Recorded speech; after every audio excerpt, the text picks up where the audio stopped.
masih netizen. Halo, Hai, halo. apa kabar? Masih semangat dan mudah-mudahan masih sehat di rumah ya. Amin, amin. Di masa PPKM ini, kita di sini mau coba mereview kembali. Namun yang seperti kalian lihat, kita nih sudah bercosplay ala-ala orang pinggiran.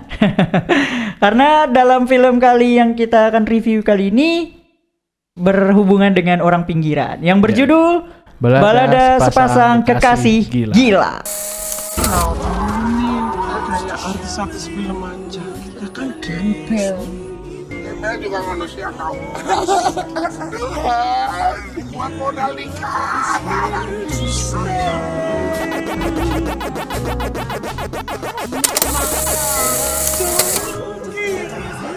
Film ini diadaptasi dari sebuah novel, mungkin judulnya hampir sama ya, Balada Sepasang Kekasih Gila, dari penulis Hans Gagas dan disutradarai oleh yang kita sudah nggak asing lagi, yaitu Anggi Umbara.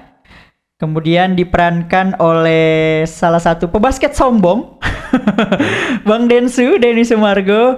Lalu ada partnernya Weird Genius yang kemarin jadi zombie, yang sekarang dia jadi orang pinggiran yang diperankan oleh Sarah Fajira. Nah sisanya paling kita pemain-pemain biasa gitu ya, ditambah sama salah satu Satpol PP yang kita sudah kenal gitu, Pak Muklis. Nama aslinya Pak Muklis kali. Gak tahu sih, gue tahunya Ya Muklis pokoknya juga. yang biasanya dia pemerannya jadi Muklis gitu, yang kita tahu. Film ini menceritakan tentang sepasang kekasih gila yang bernama Jarod dan Lastri, di mana dia ini struggle sama kehidupan mereka masing-masing. Di sisinya Jarod, dia dari rumah sakit jiwa yang sudah sembuh, lalu kemudian dia mencoba ya keliling-keliling gitu ya, kayak bertahan hidup, survive. Terus kemudian di satu sisi dari sosok Lastri, dia ini berawal dari sama ODGJ juga, kita nggak boleh sebut orang gila ya, ODGJ, lalu kemudian dia dijerumusin ke dalam dunia hitam seperti jadi pelacur gitu. Terus kemudian akhirnya dia kabur, ketemulah sama si Jarod. Ya mereka berdua akhirnya ketemu, lalu menjalin hubungan seperti seorang kekasih. Dan film ini bisa kalian saksikan di Klik Film dengan kalian berlangganan selama 1 minggu. Bisa. Nah, lalu bisa kalian nikmati film yang ada di Klik Film, dan terutama Balada Kekasih Sepasang Gila. Sedikit info yang barusan tadi gue jelasin mengenai film tersebut. Nah sekarang kita langsung bahas filmnya. Dan kalau menurut gue pribadi, gue pertama kali nonton film ini nih rada aneh gitu. Ya karena dari awal cerita tuh kita dibawa narator berbicara gitu ya, dan narator ini ya gue langsung kasih info aja, ini anaknya gitu. Ceritanya anaknya kekasih ini lah. Kekasih ini si Jarod sama si Lastri ini, dia bercerita gitu. Namun ternyata yang gue langsung tangkap pas dia bilang dia anaknya, di dalam benak gue tuh berpikir ODGJ bisa punya anak gitu loh. Itu udah udah di luar nalar gue dulu dah gitu. Ya? Iya udah bikin bingung. Lalu oke lah, setelah itu, dan kalau gue boleh jujur nih, gue sebenarnya 30 menit pertama gue nonton itu gue langsung stop. Pas dia ngomong anaknya, ngomong ini orang tuanya, gue langsung stop. Gue mikir dulu gitu. Karena di luar logis gue dulu, gue harus berpikir gimana ODGJ tuh punya anak gitu loh. Mereka gimana cara berhubungannya mereka ini. Nah ternyata digambarin juga di sini. Itu lebih menurut gue ya. Kalau menurut gue itu lebih absurd lagi gitu. Kalau menurut lo gimana? Kalau gue sih ya karena dari awalnya dulu ya, mereka berdua ini kan ODGJ-nya nggak jelas ya kita. Dari awal langsung ada Judge Hakim, betul. Si Lastrinya emang mungkin udah ODGJ di kampung. Terus alurnya mereka ketemu juga ya begitu. Kayak jadi dipaksain ya, kita kan gitu.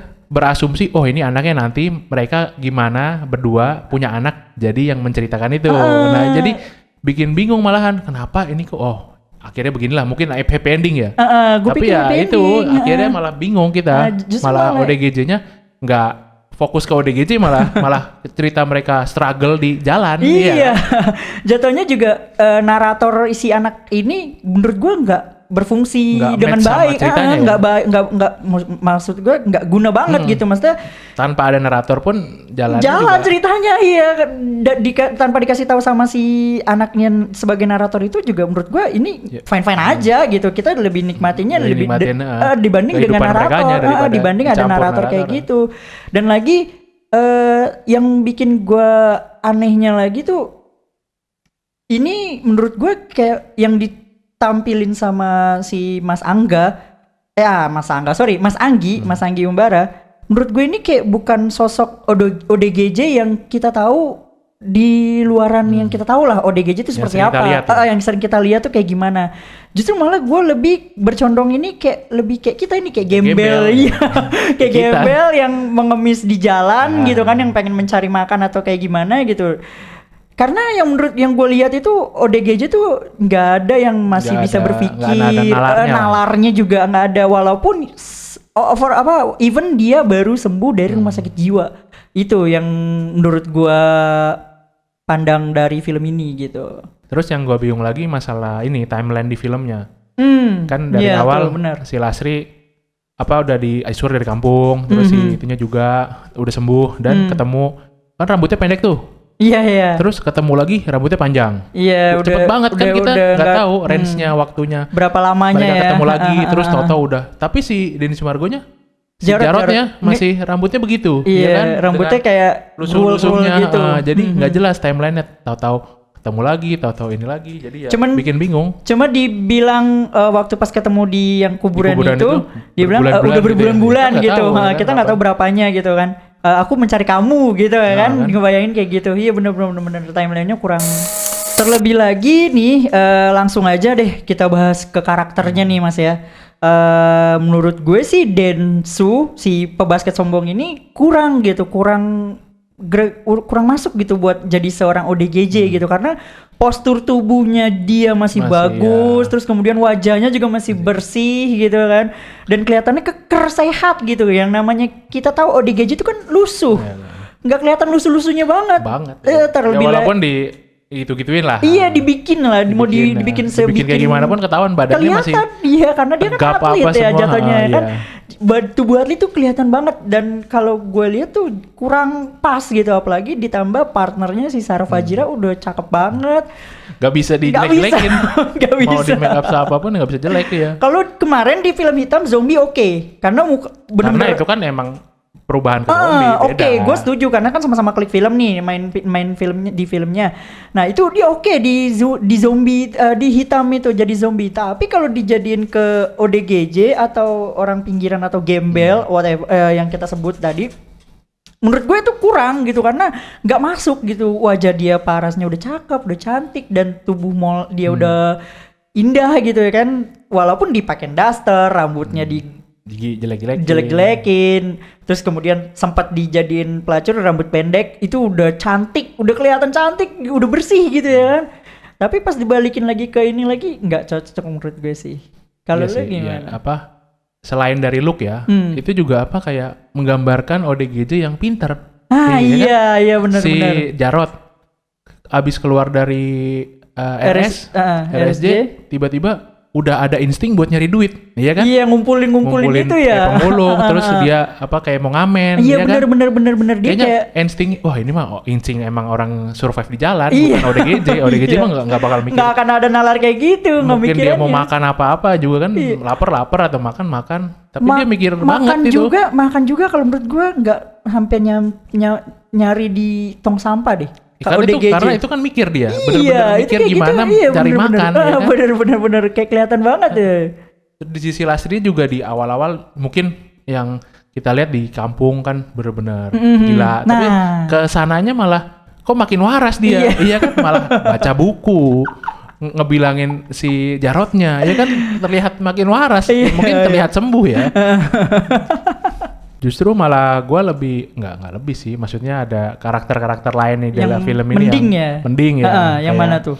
Si yang ada Satpol PP nanti kita bisa lihat di filmnya tuh, si Muklis itu total tuh dia mainnya, karena mungkin emang sering ya dia jadi Satpol PP, jadi Satpol PP udah biasa gitu. Tapi karakter-karakter yang lain itu terlihat banget kaku parah. Iya, oh iya Ya, pas musir musir di awal, itu ya. di tempat-tempat makan juga Iya, diusir iya, itu bener, kaku bener. parah itu. Yang tukang pecel lele, yang warung-warung, nasi ya kucing, bener-bener. ya kan, bener-bener. Apalagi yang motor, yang ojek, yang ngasih tahu HP-nya ketinggalan, Oh iya, ya apa terus jangan ditinggalin jadi gitu. kesel gitu kan. Terus yang ngusir dia Jarod tidur, kayaknya semua kaku kelihatan. Iya, bener-bener. Asalnya lu main deh. Iya kan? Gak tahu ya gimana caranya. Langsung Terus narik ya. Kelihatan kaku banget, nggak kayak natural gitu, nggak natural orang jalan gitu. Nggak natural orang pengen ngusir orang kayak gimana ya gitu, kayak kelihatannya masih kayak ada rasa kayak gimana bingung gitu ya, ya, cuma kayak kata-kata karena itu doang ya. artis kan, Iya. artis gitu diusir gimana ya gitu kayak Malah total ketakutan. juga anak-anak yang ikut nyanyi itu malah total loh. Ah, Bener-bener iya, ngikutin iya, terus iya, iya. kayak bener-bener di kampung anak-anak ngikutin orang gila ya bener justru malah yang sering kita lihat yang seperti itu ya. kan. Yang malah yang gedenya malah yang nggak ini. Iya. Yang terakhir bakal kita bahas ini apa kayak yang lain-lain lah kayak visual, teknis apa, kostum, make up itu. Oh semuanya ya. Kalau menurut tuh Support. ada nggak? Ini kan benar-benar harus menggambarkan ODGJ gimana? Kalau di gua sih ya tadi gua udah bilang dari karakter juga udah ini, ditambah lagi make upnya yang nggak konsisten sih. Yang pertama nih yang gua bener-bener kecolongan kelihatan banget dari awal nih kan bajunya si Densu bagus. Yang pas dia keluar dari RSJ, tiba-tiba pas seling ganti scene, ini udah kayak gini nih, kayak lo nih bolong-bolong gitu. Terus habis itu mukanya agak lusuh, kelihatan tuh baru kelihatan kucelnya. Terus habis itu besok ininya lagi ganti scene lagi agak bagus bersih, lagi. ya. Gue bilang nih maksudnya mau dijadiin kayak gimana? Terus habis itu diganti lagi ke yang bolong-bolong terus bau, ya kan dibilang bau nih gini-gini gitu.